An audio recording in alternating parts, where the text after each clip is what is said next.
Welcome to Lab Life with the Air Force Research Laboratory. Hi, I'm Michelle. And I'm Kenneth. Today we are talking to Dan Berrigan, a digital manufacturing research team lead at the Air Force Research Laboratory. He's a child of science fiction who is teaching robot arms how to multitask. In 3, 2, 1. Hi, Dan. Welcome to Lab Life. What we'd like to know is, what do you do for the Air Force Research Laboratory? No, so I work in our manufacturing technologies division, and what that means, and I lead a research team, or we're standing up a research team in the manufacturing technologies division to look at digital manufacturing. And that is really, how do we bring autonomy or autonomous systems to the manufacturing process, and what do we learn by doing that? And the reason we might want to do that is to both bring expertise into the robotic materials and manufacturing process, but also being able to capture the data that comes off of these processes, and so that we can help the Air Force make more informed decisions about aircraft lifetimes or part performance or sustainment type questions.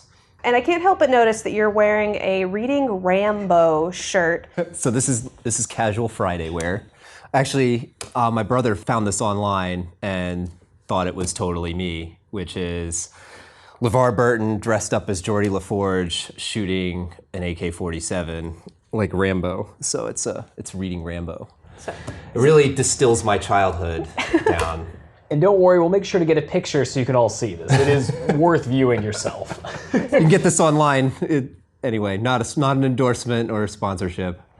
Yeah. So are you a big LeVar Burton fan, or? I would say he was my favorite. He was one of my favorite Star Trek characters, because he was always the one fixing everything. You know, when anything was gonna blow up, or you know, the ship needed help out of danger, like he had the brain and the smarts to go in and fix it, whereas everybody else was freaking out. And is that something you kind of look to emulate now, or has kind of inspired you? I'd say so. I mean, without nerding too much out over Star Trek. No, please. But you know, it painted a picture of the future that where technology helped us get past a lot of the anxieties and fears, and we go towards more, you know, the machines are helping us so that we can be more curious about the world and universe around us, and put behind us a lot of the stuff that day-to-day challenges and stresses. So it was just this, it was almost like a group of professors go up into space and investigate the universe, right? And there was something about that curiosity and exploration and how technology leads to a benefit to humanity that got me interested in science and engineering. Why I sit here. To boldly go forward, it makes sense. And that's something you used to watch a lot. Are you still a Trek fan nowadays? You know, when I need to decompress at any point, yeah, it's a good relaxing, you know, turn it on and just let the world melt away and watch my childhood dad, Captain Picard, fix all of the problems of the universe. It's a good escape, because you do some really serious stuff with your work with the Air Force. How did your career develop? What kind of schooling did you get to come to work for the Air Force Research Laboratory? I never planned on working for the Air Force Research Laboratory. Actually, I didn't know the Air Force Research Laboratory existed until I was in grad school. You know, I went to undergrad in material science, and as I was starting to graduate, I realized I really liked the research aspects of investigating why things do what they do. And so that kind of led to, why don't I go get a degree or a PhD? And the other reason beyond the curiosity is that I really wanted to, what was most important to me at the time was being able to beat my dad at Scrabble. That's important. So the thing was, when I was a kid, we played Scrabble one time, and my dad put down some word. I wish I could remember what it was. I don't know what it is. But he said, you know, I thought that was nonsense. I was like, I've never heard of that word before. I don't get it. So I was like, I want to challenge it. Because he had just scoring like triple word score or something like that. And I said, I challenge that word. He goes, Dan, I have a PhD in political science. You're what, sophomore in high school? are you sure you want to challenge me? And it was at that point, I was like, I need to get the degree. Because then he's never played me in Scrabble since. Since that I've day? been holding out. Yeah. After you got the PhD, he's like, nah. Yeah, exactly. Yeah. Because I one-upped him. I did it in science and engineering. Hey, there you go. So Sorry you, for all you poli-sci majors. So you applied to Georgia Tech, and on your essay you wrote, like, I'm applying so I could beat and challenge my dad in Scrabble, basically. Actually, no, it's a different story. I remember, I remember the essay I wrote. It was actually another reason I wanted to be a scientist or engineer. I remember I had a chemistry teacher in high school who, at the beginning of class or right up on above the blackboard, he had printed out a thing that said, "You have the potential to change the world." And because he was a chemistry professor or chemistry teacher, it attached that potential to science and engineering and math and this kind of stuff. And actually, in my essay, it was all about that inspiration. Now, I got detention left and right in that class, but he was just a great guy, and it's a shit. I mean, anyway, he passed away a couple years ago, and it was a bummer or sad because, yeah, he was a great inspiration to bringing me into science and engineering. Maybe why we're here today, actually. Yeah. So. Yeah. And that was something you mentioned that even in your childhood, you'd always been interested in kind of STEM fields, or is that more of a driven power from high school? It's a good question. I think always from childhood on some level, it always seemed like I wasn't the tinkerer type. I just always wanted to know why or how something worked. And some people like the engineering because they take apart their toaster or they go and take apart their computer keyboard and all. I never did that, but I always was curious as to why this or that were true or why this happened. And so it really, I think, grew out of that curiosity. So what did you end up writing about for your thesis? Are you sure you want to keep listeners this whole time? Anyway, it was about protein-mediated layer-by-layer coatings. So using proteins to deposit inorganic materials. So mimicking how shells create, or essentially seashells create their ceramic, essentially, structures. And they can create these intricate structures. How do we replicate that in a more synthetic kind of way?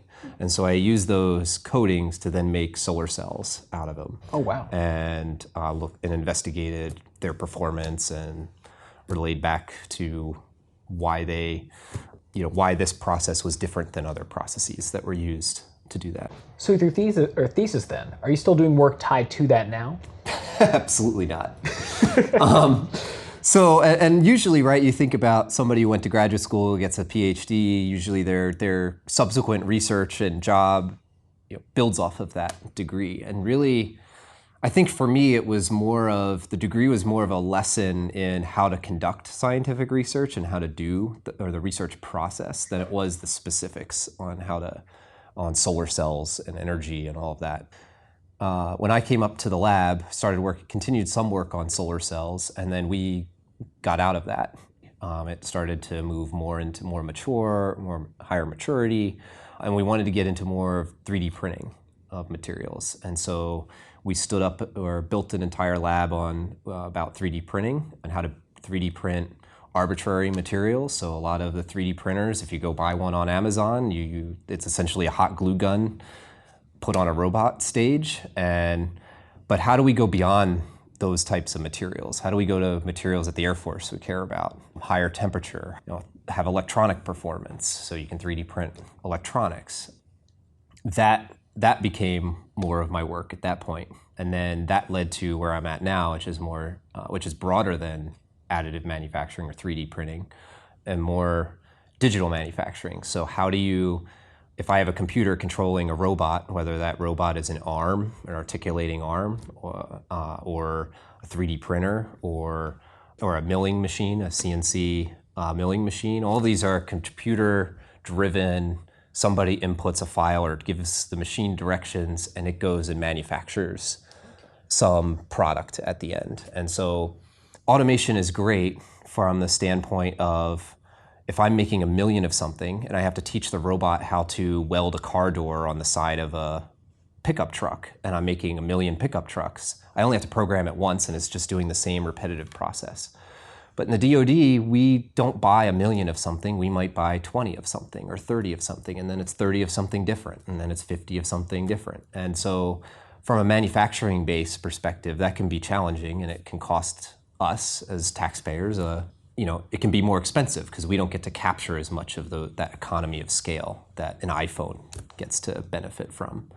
And so how do we make the automation more amenable to different tasks? So one day it might be drilling holes for an aircraft, and the next day it might be printing circuits, or the next day it might be doing some other task that for a product that somebody is manufacturing for us. And so that's a real challenge. It's a lot of programming burden, and it's a lot of questions of how do we bring more flexibility to the computer system and a robotic system in a physical sense. And are you working with the arm specifically, or are you one of more of the programming side?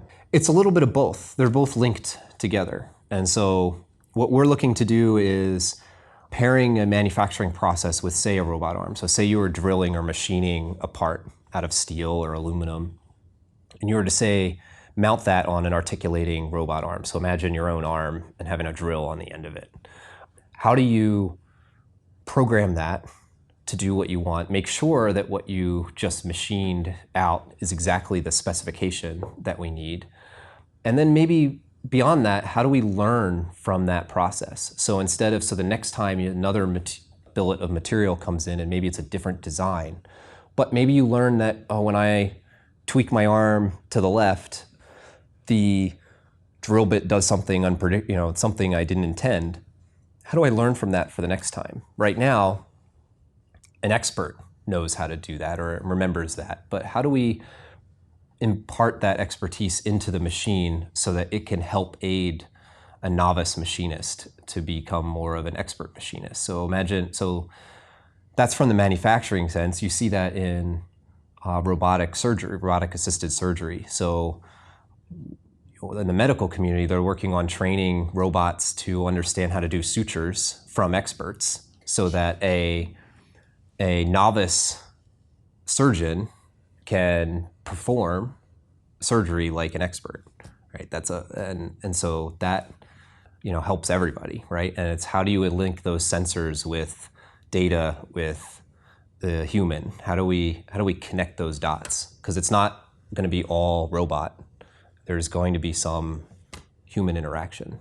Yeah, it sounds like you would really need like a diverse team education-wise or field-wise to pull this off, because you're talking about manufacturing and computers and programming, and it's all over the place. Absolutely, yeah. It's roboticists, it's data science, it's manufacturing and material science, because you need to understand the interaction between that drill bit and that material set, and somebody who's a roboticist might not have that in-depth intuitive understanding of how those materials interact. And so it's a very, and that's really, to me, I would say in science in general, it's the intersections that are really the seams of all these different disciplines is where cool stuff happens. It's when you start to get, a roboticist in the room with a biologist and a chemist, or material scientist with a computer scientist, and that's where the crazy ideas start to happen.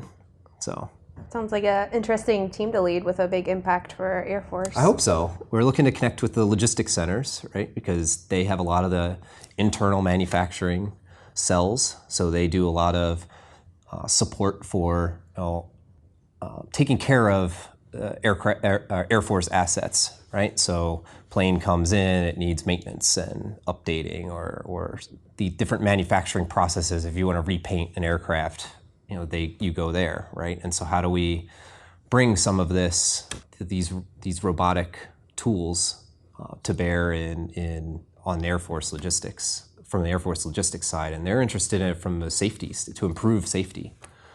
So that way their people don't have to go into different dangerous environments or potentially dangerous environments. Really, the logistics centers are looking at it to improve safety in the maintenance and sustainment of aircraft.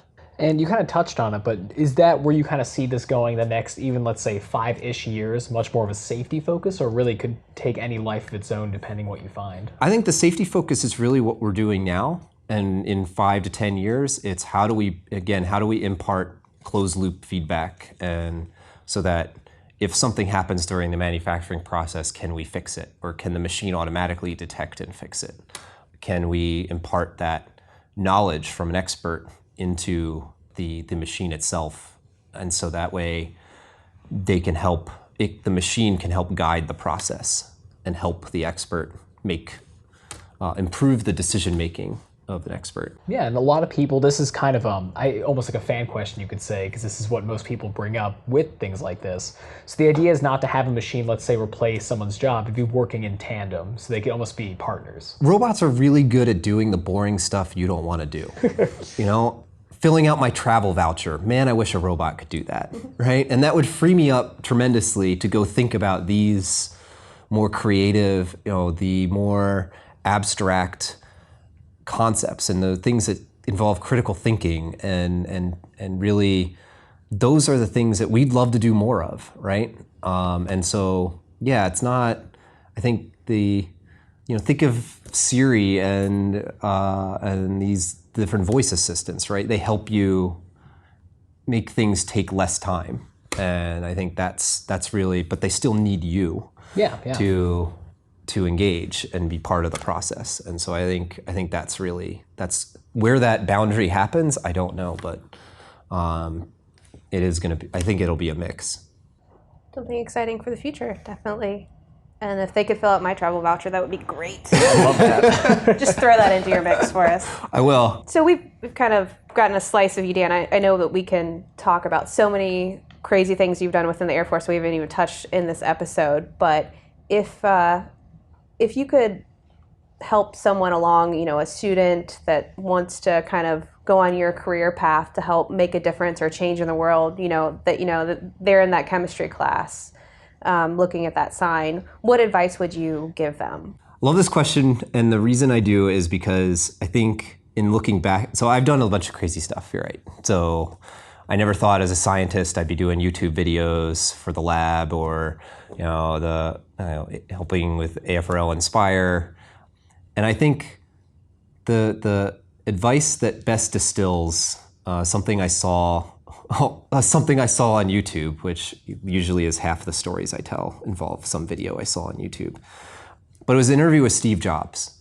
And Steve Jobs said, the most important thing you can understand is that all of the rules, all of the things that constrain people are all made up by people that are just as smart as you are.